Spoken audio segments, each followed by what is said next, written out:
Joining me now, host of the Law and Crime Network, former head New Jersey County prosecutor and criminal defense attorney, Bob Bianchi. Bob, thanks for being back with us. It's great to have you. My pleasure. Great to be back. So everyone's wondering if these guys are going to make it out alive. And you know me, I have to suspect there's foul play involved. But my question is, after the rescue attempt fails or succeeds, is OceanGate subject to any lawsuits? Of course, like anything else, all you need is a couple $100 and a lawyer to file a lawsuit. The question is, how good is that lawsuit going to be?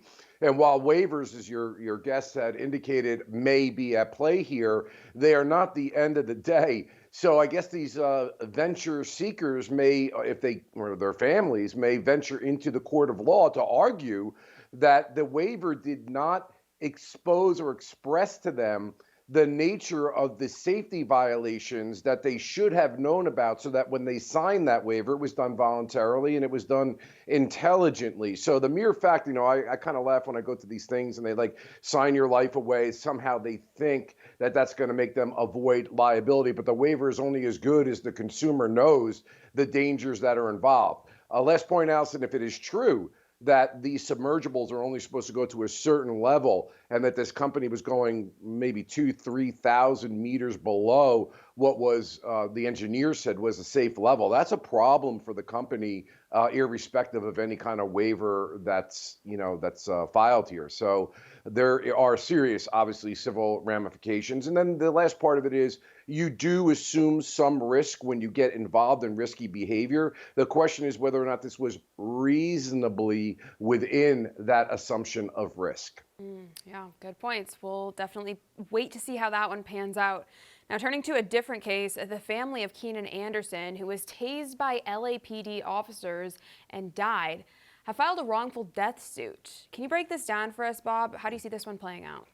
Yeah, well, once again, you have another encounter with police and citizens. And in this particular encounter, depending, we don't know all the facts, but there is a video in which there appears to have been an accident. Some people say there was a carjacking. I don't know if that's accurate or not, but there was an accident.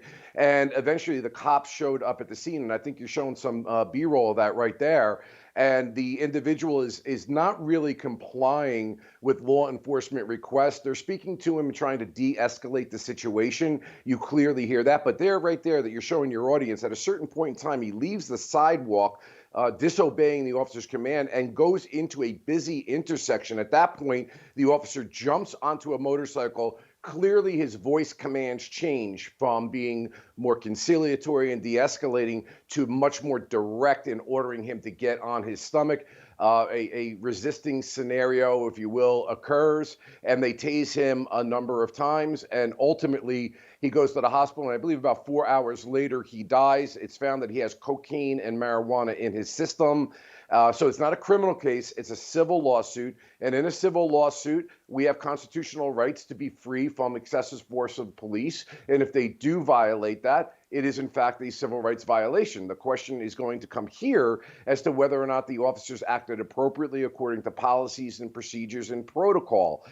So the police union has come out and said, look, this was done exactly the way the police officers should do it. There's what we call a continuum of force under the law, which starts with verbal commands, expressing your authority, your uniform with your badge and your gun. These are all ways of communicating authority. Then you can escalate the verbal contact. Then the next in the use of force continuum is physical force. If physical force is not working, next in the continuum of the use of force is either batons or tasers or things of that nature. And of course, ultimately on that continuum, you have deadly force. So that's what the union says. They did everything according to protocol. The people that are filing the lawsuit said that they should have known that he was having some sort of mental disturbance.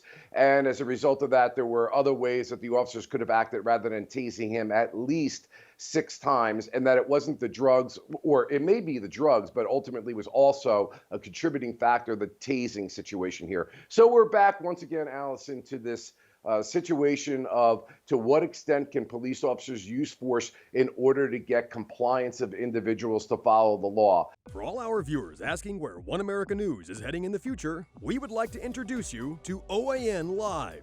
OAN Live is the best way to stay up to date on all of the hard-hitting, straight-shooting, national and international headlines. And the best part is, OAN Live is only $4.99 per month. All the credible, honest, unbiased reporting One America News offers at a fraction of the cost of cable. Just go to OANN.com to easily sign up for OAN Live and stay informed.